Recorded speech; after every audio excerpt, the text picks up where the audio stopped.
نتشارك لنبدع هو شعار الدورة الأولى لمهرجان المنجبالي الذي بادر إلى تنظيمه كل من الكشافة التونسية والجمعية التونسية للتراث والبيئة في ساحة المنجبالي بالعاصمة.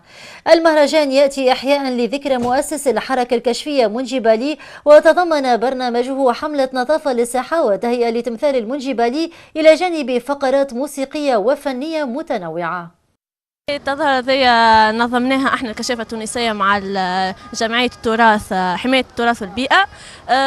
جات الفكرة يعني الحقيقة منهم هما، اما حبونا احنا نتعاونوا بعضنا كل، واخترنا احنا البلاصة مع الكشافة احنا الساحة هذيا باسكو معناها ما تمثل القائد منجبالي اللي هو أسس الحركة الكشفية في تونس. دونك حبينا نعملوا الجيست هذيا معناها كامتنان اللي على الأقل حاجة بسيطة. معناها الأهداف نتاعو كما قلنا أول حاجة باسكو احنا كشافة معناها باش نحيو الذكرى نتاع قائد منجبالي.